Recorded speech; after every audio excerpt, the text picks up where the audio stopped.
sengaka moboko moko songolo bipai yangu etongami bipai elikia epemi yanga bomoi natonga likolo na Yesu Kristo maloba na ye moboko oyo esimba bomoi nanga na ye kaka yende ei yawe obele yonde momoya moto efandaka netingia moko songolo bipai yangu etongami bipai elikia efandi yanga bomoi natonga likolo na Yesu Kristo bilaka yende likia oye simba bomoi nanga na ye kaka yende. Écoute, ce n'est pas loin. Tu vois, tu es à Kabambari, n'est-ce pas? Oui. Tu prolonges. Dès que tu dépasses l'avenue Flambeau, tu prolonges. Il y a un cercle là. Dès que tu arrives là-bas, l'enveloppe que je t'ai remis, c'est à donner. Tu cherches Monsieur Jérémy. Je ne sais pas si cette proposition va te plaire, mais néanmoins, pour ce qui est de ma part, je trouve que c'est un très bon sujet. Je pense que c'est un bon sujet qui puisse nous permettre d'atterrir pour un bon apocalypse. Regarde, tu travailles pour le compte de M. Serge. Et si on pouvait délocaliser, désorienter les affaires en créant une entreprise fictive, c'est-à-dire ce n'est pas une succursale, mais c'est une entreprise à vous. Vous allez que les offres, les actions, tout ça, c'est pour votre intérêt personnel. En même temps, nous travaillons pour rendre faible, petit à petit, les affaires de votre gendre. Et là, vous avez, je dirais même 200% de réussite, parce que 100% c'est vous avez neutralisé sa fille, et l'autre 100% c'est vous neutralisez maintenant l'homme, le monsieur en question. Et là, quand ça peut barder, nous avons l'espoir que nous sommes garantis, nous avons notre propre entreprise, avec un label qui est le vôtre, bien sûr. Parfait.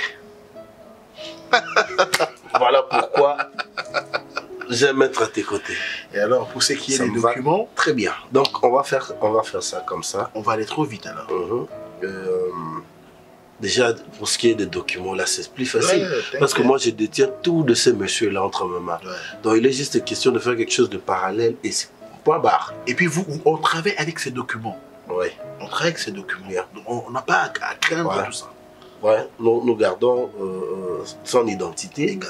Mais entre-temps, nous transférons les affaires de l'autre côté. Ah.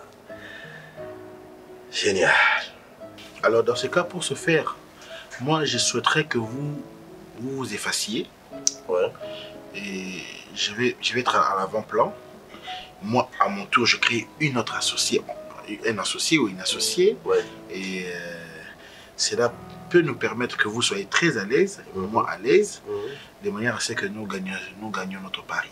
Évidemment, tu as raison. Moi, je dois vraiment m'effacer, faire comme si j'étais innocent dans tout ça.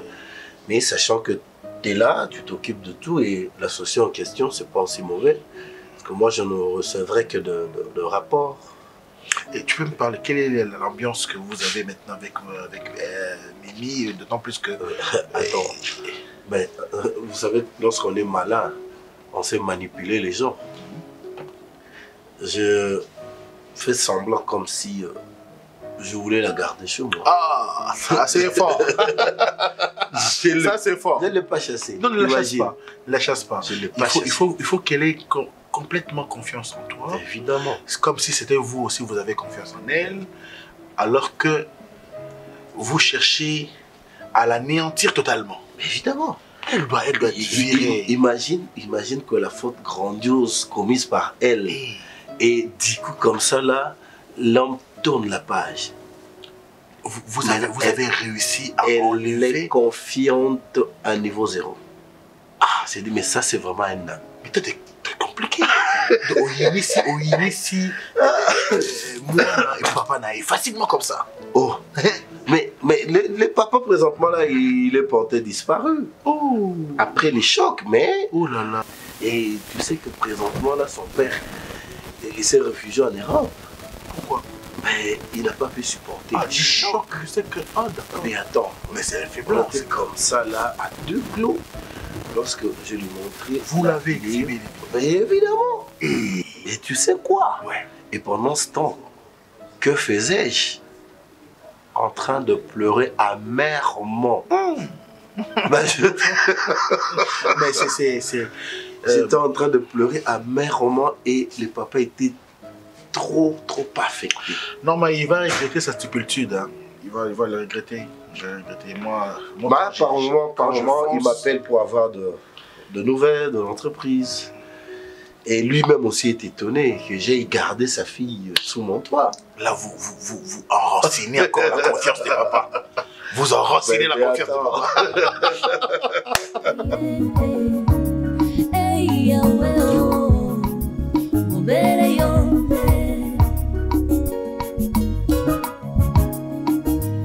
Sopo papa kufia tiki bitike na nani na yo kaka yo yawe mobele yo mama ke ya tiki bana na nani na yo sena yo nde ayawe mobele yo soki ya pili sungi ya familia zalite na yo kaka yo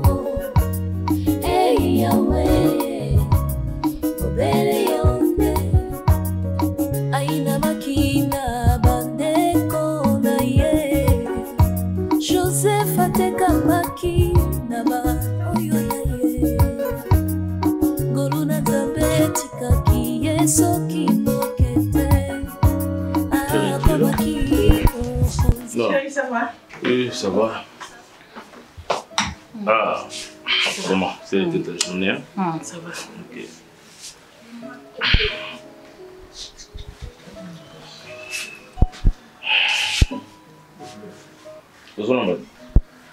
Non, c'est moi. Ngai na beta tabuna sana mpanzi. Ah, ok. Ok. Merci, chérie.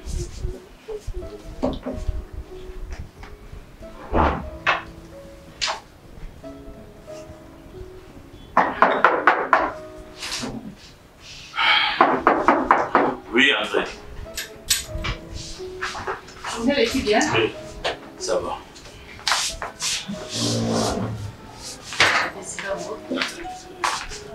Bonjour. Bonjour, ça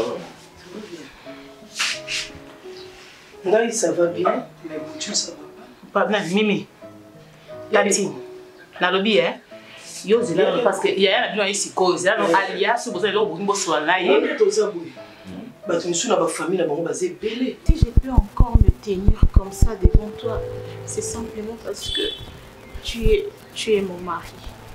Chérie, je ne suis pas fière de ce que j'ai fait. Je suis indigne. Je ne te mérite pas. Je t'ai fait beaucoup de mal. Je t'ai fait beaucoup de mal. Beaucoup de mal. Lorsque tu es quelqu'un de bien et tu ne mérites pas une femme comme moi, s'il te plaît, je t'en conjure. Évidemment, au nom de l'amour, tu ne mérites pas continuer de vivre avec moi. Mais c'est par amour que je te garde encore ici. Sans quoi, tu serais déjà dehors. J'ai honte de moi, crois-moi. J'ai vraiment Et honte. tu dois te mettre en tête que si tu es encore dans cette maison, c'est parce que je t'ai pardonné. Oui. C'est vrai. Et c'est par la force d'amour. Je t'ai pardonné, mais il ne fallait pas que tu le comprennes si tôt. Parce que tu m'as humilié à niveau 0. Ça allait encore être mieux que je vous trouve à flagrant délit. En pleine action, vous deux. que ce soit sur la toile, dans les réseaux sociaux, on voit la femme de lorsque je suis. Directeur général de l'entreprise de ton père, présentement là. Mais pour qui? La nude de sa femme. Si tu ne me rappelles pas. Est connue de tout le monde. J'ai déjà honte. J'ai déjà honte de moi. Je comprendrais encore un peu si tu étais seul en train de faire ta vidéo, peut-être en train de te laver, quelque chose de pareil. Ça laisse comprendre. Mais en plein débat sexuel.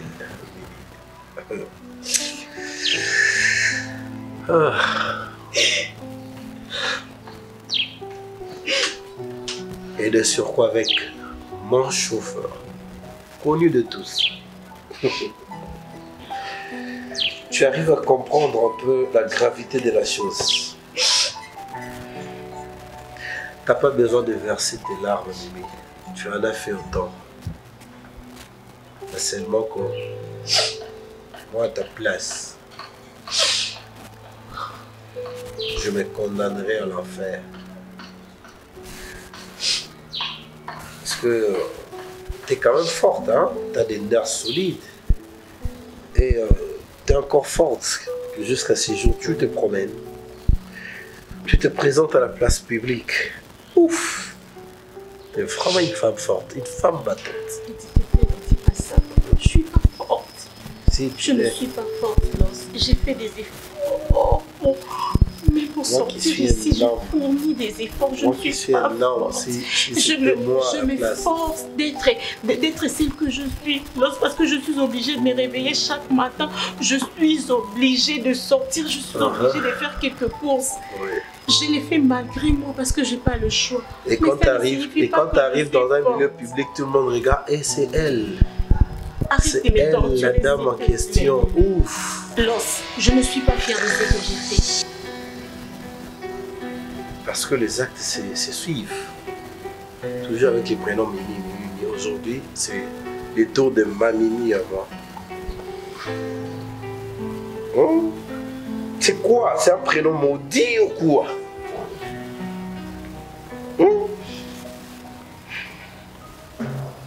Autant renoncer à ces prénoms. Hein? Parce que maintenant, combo est là. Donc, échelon, Mimi a fait ceci, ébat sexuel. Mimi, elle a ébat sexuel. Mimi, c'est autour de ma Mimi à moi. Parce que tu me gardes encore dans ta tête. Pourquoi n'essayes-tu pas? Ce qui est curant, je m'imagine d'où est-ce que tu es sorti. Est-ce que tu pouvais seulement en arriver là? Tu te laisses filmer facilement. Loss, j'ai déjà assez compris pour ce que j'ai fait. T'as pas besoin d'en rajouter si. Toi non plus, t'as pas besoin de continuer à chahuter. Je t'ai déjà pardonné. Je devais me défouler en te disant certaines choses en face. Parce que je ne le voulais pas. Mais aujourd'hui, je te l'ai dit. Je tourne cette page. Ouais. Il faudrait que l'harmonie revienne dans cette maison.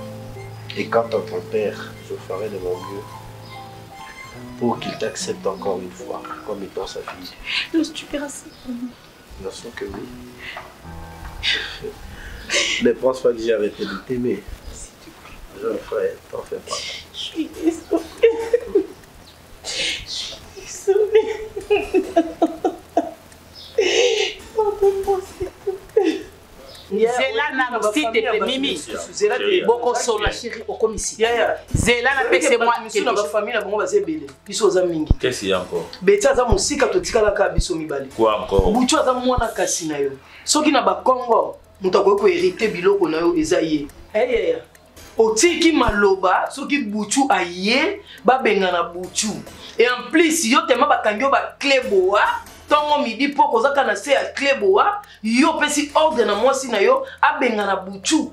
Butu aye pa na nga kolela raisonner na tata na ye a raisonner na mama Butu abimsenga makamobwe o isanga na pasi na mtema koma sa ya siko benga ni Butu asali oni po yo tini mwasi no benga na Butu na Butu zana nga na Butu zana nini alale na nini Na chantier. Buchu na Parce que koya. pendant couler dan, il fallait qu'il surveille mais ça là pendant couler. Asili si ko couler dan nde ba sisa zongi na tongo ndenge za ka moi mbali neso tu azwelo ko lia. Moi sino sala ki o club wana butu ale yo tigi message ke ba benga na buchu.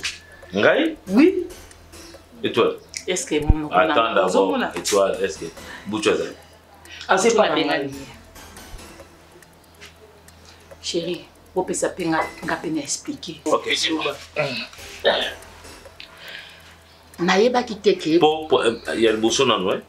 Ngate mna tindi ya benga na Buchu. Te raison quoi? club. Expliquer ce que. Ya liboso nga nayeba ki teke Buchu ala libanda. Et ala na chantier. Na kanisa kaka ala libanda. Tangwa ye oui. Na yambaki na zo ganga. Po na yeba kiteke alali na chantier nga lobi yo obande ko tia ba deuxième pas moninga yo wana basi ba bengani a siko yo bandi pe olala libanda so ba bengani yo okomona mabe kita Buchu ya koyebisa ngai ke non mama nga alali libanda te nalalaki na chantier te yo bengani Buchu soki ayebisa kasi wana zo yebisa yo so ayebisa nga bona ngana comprendre quand en tout cas na na voix na bando na voix likolo na oboya moto obeti na kitu kandisi mutu avandi tant na tuni bon olali wapi avandi nye olali wapi avandi nye aye avandi na kiti tant afani na kiti nenga na pusani ngabi nazo tuna yo olalaki wapi mwana lobi na ngabwe eza nécessaire te na yebisa yo na ozela oncle ngabi donc nde olali libanda moyo yebisanga eza te bon kayo Buchu atikaki pona ba compte ngam na botola ki yango ngabi donc nde olali libanda moyo yebisanga eza te il faut zaka oncle alobi ko expliquer nde kande salinga nde mwana bana bongo na omoni na ko expliquer ndenge ezalaki bon zamba zalaki zomona nde kande salinga azaki na kichwa na ye na kangie na kingo ngabi yo o baka ko expliquer noko o expliquer noko tikanga mwana Buchu atindiki nga atenya kina chambre dans quoi kina chambre ngana kanisi akivana ekunga ngati na vandi ya na table mwana bina ba valise ngate nga okela ba valise wapi o na ke pa ya mama leki mimi ngabi o obetinga na gangeli yo obetinga na yo lobine poka na gangeli yo te nga lobine bongo te ya bandi bananga obetinga na kei ngabi mama na bise mwana siko na ye kotala ngabi te makasi na ye ezaka na kaye wana na botola ye kaye nde ekoki kozongisa ye na landi na botoli kaye nga alobi na beti opoza mwana est-ce que il faut kende ya lobi nanga na ke na koya tino kwa koya ngabi ok do yo vandaka pona noko so ezaka pona noko kende mwana komi na porte abimi na ba valise nda yebisinga na yaki na chantier okanisa na lala ki wapi kati oh il est ya simple ya ko banda tango kotaki oyebisanga kaka olalaki na chantier bobi ke tolo lo kutoka musinga na bangi yo nde na vanda pena na bangi yo nde balubaka yo bengani Buchu po Buchu ay ko pesa nga rapport o Buchu apesa nga ya bonzenga nenge tata na ye aza ko éduquer yo zo baby syndication na ye olalisa ke awa opesa ke ba mbongo opesa ke ba provision tellement Buchu yo yebisanga nga na yo solo na mwana mama na nga agangeli yo koki wana te ozeli Buchu o che valise ne mi balé libanda yonde muto bengani obeti ofingo lobi salo yo monelo ko usala donc on dimi ya Buchu oh mais ça yango te problème te nebi ke mobali nanga akote mote po ayebi ke na koki ko benga na Buchu te na ko silike la Buchu mais na ko koma niveau ko benga nete ozana droit ya po na droit wana te monde mobali nanga solo na droit wana ya ko benga na Buchu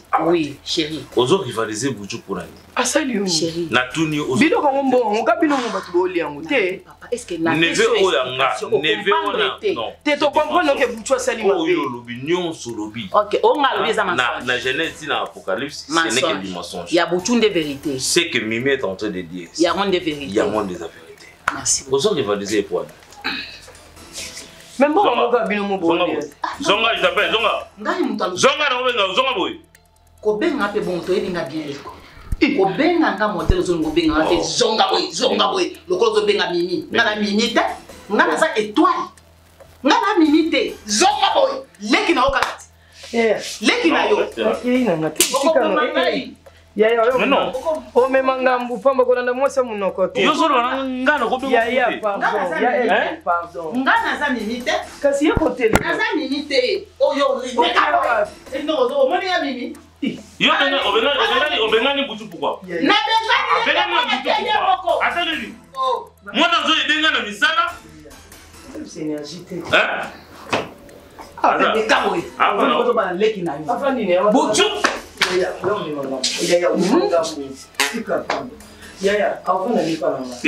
akofanda kuna te elko soki olingi butu azonga awa zelanga na sola na ye tanke mama po azonga kozongise na makasi motali ya kozonga ozopesanga valeur te akozonga awa kaka lelo kaka lelo yo zo rivaliser à cette on rivaliser moi na combien de années makamo yo zo sala en secret ya mabe le roi zo lo bango yo zo mona mabe ah et on est sur le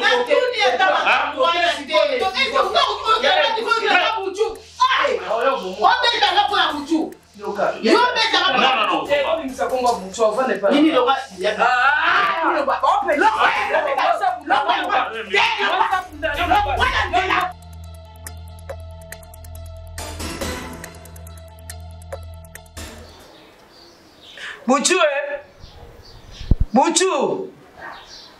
Tati! Ah, you don't know. Voilà. Yo combien va dans la sécurité?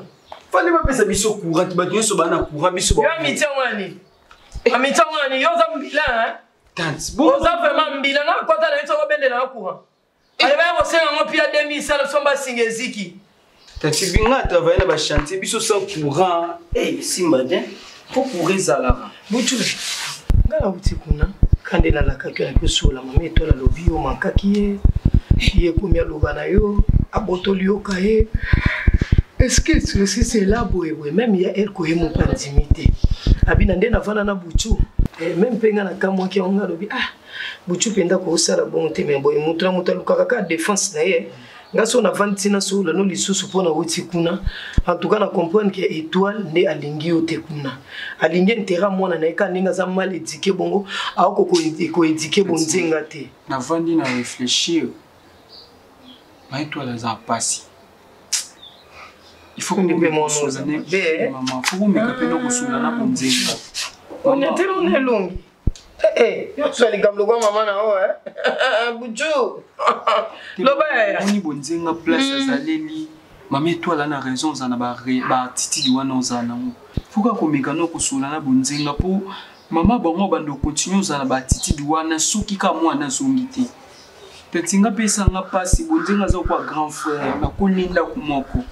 parce que mona place a komeli iluko zo lien nini zo la yo mtaluka yango yo kanti ndo faina nga pe bocheka mo 6e nga tiki ovandi af na place yo 15e ba yo tika mo singane na kangio na bisaka na ko tiko papa mwasi ngape na ningo ima na motemo kanta mama na waza ka mo mabe neto bota mabongo mama ndo ndazaka na sale comportement mama na kombeza biso pexai mama no mibali ya malonga baleka na njela ya bwata tere tufa papolo tata na waza na ye to no ya ko ndi bof ba papa yona tengaza papa moko te ya ozana difficulté okanga bilongi na bango fulu ba pena misu na o ma fi na ngai na ninga na traumatisme te ndena tabwe ngamo na tambola déjà na afe nazo sepa mutu ngana na Léon na Bavon na Simon na Frédéric ndako yo mto futela ngatango lali ba sengyo mbonga mai ba sengyo ya courant bisiko ba sa pa el comme ça si chantier olala na chantier ngala nchola chantier courant yo mo bisenga senga l'autre tamono yebe siko ete liano fufu na ona kimia oluki mubala ngo pourquoi yebsanga oluki mubala za souci à papa na mubali fixité ye kwa liane omona nga produit to che popo to chaki tembe popo omona nga yo mwana lukela nga mubali moko ale yo mukolo yo le kana ko mungwa ale le yo boso no bengi yo Simon ma papa na mukolo nga lukela nga monsieur Franklin yo pianga Atilo bende na kwa. Sabika nipenda bendo diga la kachaba yeba ke umbala beba koti.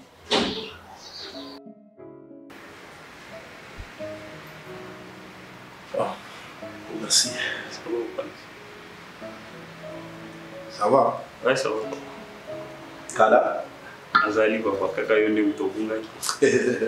Non, bah mais ça les belés m'attendent kaka. En tout cas, merci, non, ravi de te revoir.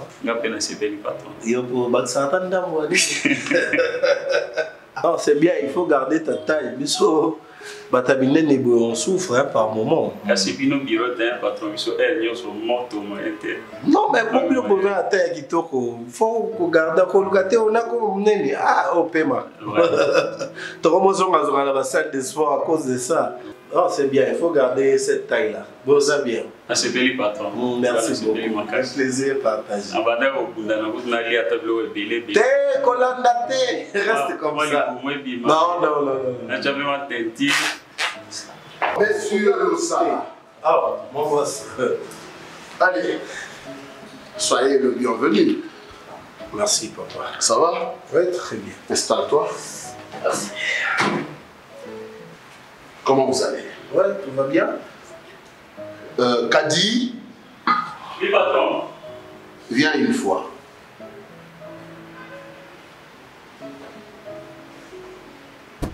Madame Edith, elle a dit locaux. Les amis? Les amis. Ok, arrange ça bien. Peut-être. Edith Kinja. Oui, Edith Kinja. Ok. Peut-être on va passer à table avec toi, non? Ouais, allez, il n'y a pas de souci. Allez, prépare-moi la table. D'accord, merci. Oui. Comment vous allez? Tout va bien, mais sauf qu'il y a un souci majeur. Lequel? En tout cas, ça ronge le cœur. Même moi-même, je commence à en être mal à l'aise. Pour la 1e fois, je viens vous supplier pour que vous puissiez pardonner votre fille. Si moi, son homme, je suis arrivé à comprendre que c'est inhumaine et l'horreur est faite pour les humains. À combien plus forte raison, vous, son géniteur, vous n'arrivez pas à la pardonner. Dans cette histoire, c'est moi qui suis le plus touché. Mais j'ai compris que ça pourra aussi m'arriver un jour. Et si je ne pardonnais pas à ma femme, et si cela m'arrivait, papa, je vous supplie, d'ici là, vous n'êtes pas mon boss, vous êtes mon père. Cherchez les fils une place étroite dans votre cœur pour pardonner votre fille. Je vous le démontre. Avec tout l'amour que je prouve pour Mimi, ayez au moins cette compassion, s'il vous plaît. Acceptez de recevoir Mimi sous votre toit pour une fois de plus. Parce qu'on ne peut pas vivre heureux dans notre couple tant que vous, notre papa, n'êtes pas d'accord avec nous. Ça ne peut pas continuer comme ça. Merci beaucoup, monsieur Losala. Vous savez, ce qui a remonté ma crise, c'était quoi? C'était cette honte que ma propre fille m'a collée sur la peau. Ça, je sais. On n'a pas de choix, c'était arrivé. Oui, je veux bien la pardonner. Oui, parce qu'elle est ma fille. Je me suis battu toute seule pour l'élever, pour qu'elle puisse avoir cette instruction qu'elle a aujourd'hui. Mais ma honte a été tellement grande que je ne pouvais pas supporter la voir comme ça. Puisque toi, son mari, tu me le demandes, je n'ai aucun problème. N'a pas problème, mon côté naïe, c'est ma fille. Monsieur Losala. C'est-à-dire qu'elle peut venir. Ah oui. J'ai été malade. Merci, mille merci. Je ne sais vraiment pas comment exprimer mon allégresse à cet instant.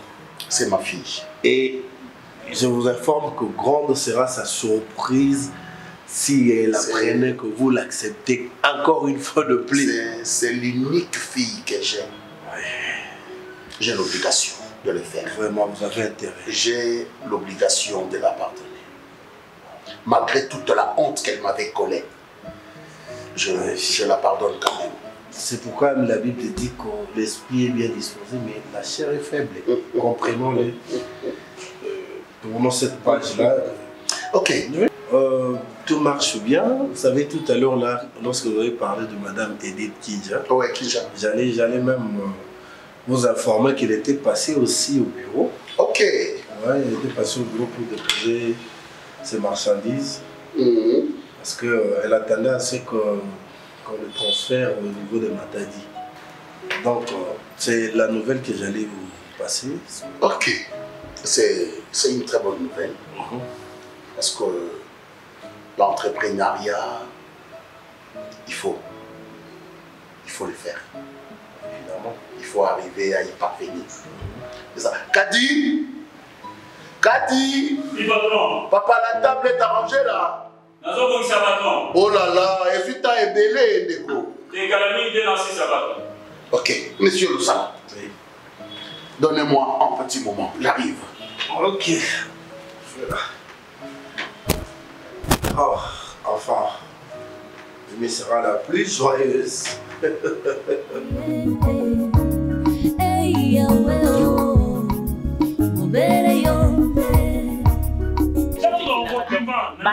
bandimi buchunga bandiminga libalanga bazali mobali c'est quoi ça? C'est trop. Vraiment mwana wana buchunga makambo akani biloko ye bakei mais ate koloba kuna nabengani ye te nangangeli ye kaka na beti ye ndenge alalaki libanda c'est quoi ça? Wani mpona nini semeki elko papa elko c'est quoi? Papa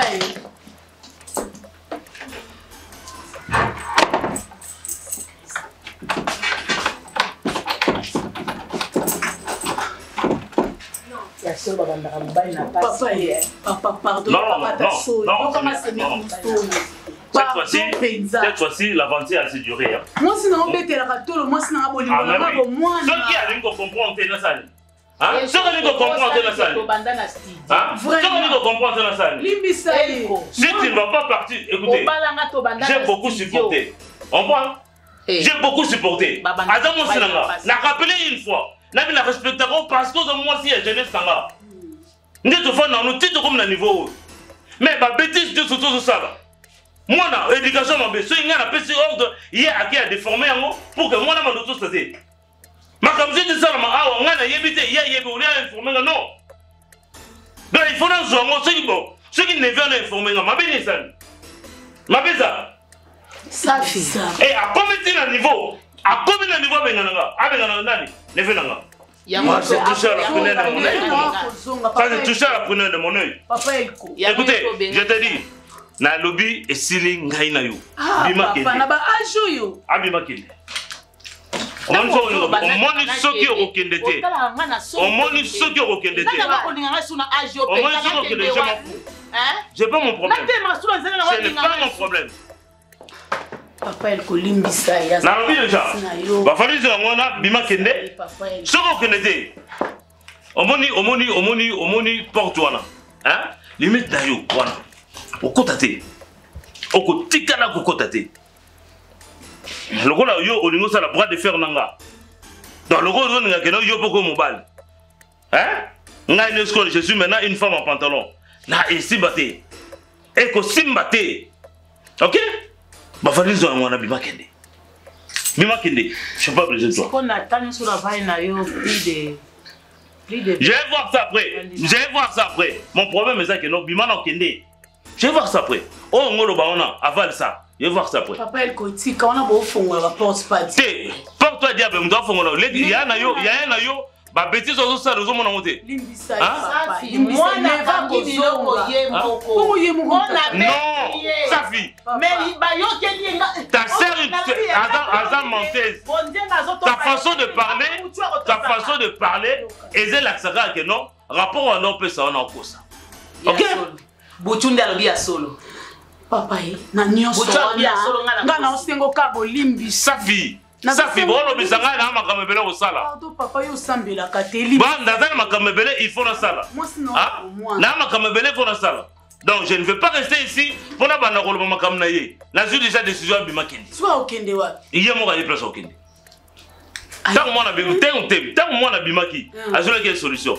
Donc cela veut dire que non, yemo ka yebi ninga zo solution. Et bon na yemo ko za ndeni. Moi na loba ke pas maman le ki na mimi ka bongo. Te l'air nani bonzenga bimaki. Azo une solution n'est-ce pas? Papa il ça moi si na avant. Non. T'as la diable vraiment. T'as la diable. On a bien on les a diable na ba ajo. Na ba ajo yo mtu sunga biso. Okende wapi? Ezala apena ba aji msobo mili bala ya mafuna kei. Ok peka ko bima ka zo bima na ba valise no mo pe mobali mso aloko ti ope ya bien msuko le kai. Senga ibolimbisi. Kokende tende konanga. Atande nga kangi couloir wana soko lala ta na salon lala. Na rodia elle on tabisi badina abisi babadina nga. Bon ça qui na miso okanga si mobali no mtabimisi. Mtabisa. Ye. Il fallait pas bien ça.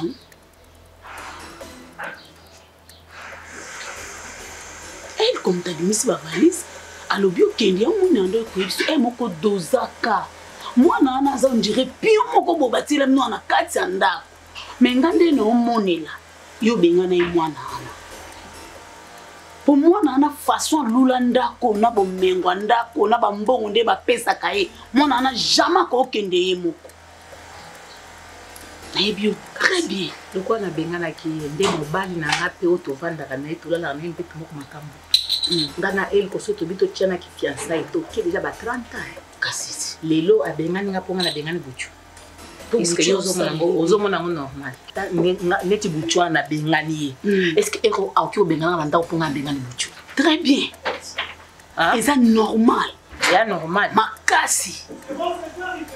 Makasi ndeko nanga na osa sembla te. Na otonga yo pété na loba na yo pour changer. On que ce toqué gauche à droite. O manka mobali no mabe. Ozobeta mabe makasi. Ko bossa na te ke mobali no za Congo na regretter pas na bala ba Congo. Faux école te. École nyonso ezalaka nango bien. Moi si to sa mobali na yo. Mobali linga moi si na we ko mama même na Bible. Mobali na wa linga kayo. Mais yo to saka mobali na ote. Mobali no za Congo. Moi na ba Congo. Bango ba lingi la kama kasi ba neve na bango. Akoko foutela même moi no minerval te. Moi no yemo ka misna mu Congo na ye. A foutela minerval te mako welela neve na ye. Wana nde bashwana nga. Kasi ona oloba na ona ba Congo. Futa neve. Mwana na yo pe oyo bota za mwana mabe. So za ki mwana malamu. Mbele héritage nyonso ya tata na yazo tinda buchu mbele mta osala ngo. Kwa ko susabona ba mwana batu mada pamba mobali no aza bien, neve na ye aza bien, yonde moi si grande sœur nango za mabe. Ozolandanga so inga na lobeli ote mutu mso akolobelo ba vérité oyo azate mi kitisa pena devant mobile le jour wana na yaka ana epsa kaoni et toi senga mobile no pardon la soumission mais au boyo tikala o senga ote na ebite so na buto senga please mobile moko te na mokili oyo a supportaka moi si impoli yo excusenga na terme yo za très impoli envers mobile na yo. En plus, au Toloba, vous avez 30 ans de mariage. À supporter combien de bêtises, de caprices, de nyonso. Donc, là, moi, je sais que ça qui est konangai. Nani, ça fait. Oui. Na to sana na tika la kaka. To kende pa no. Te ko kende te. Ngeza studio, ndako eza mukie ma chérie. Vanda awaza mobali na wana eza kanda. Kande ko sila. Aweza ndako na yo.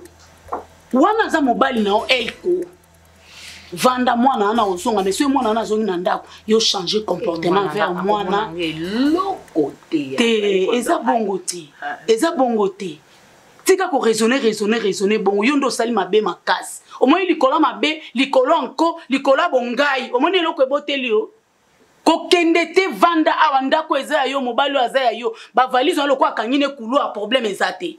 Si ça joue là dans la canapé, là. Si ça joue là dans la véranda, là.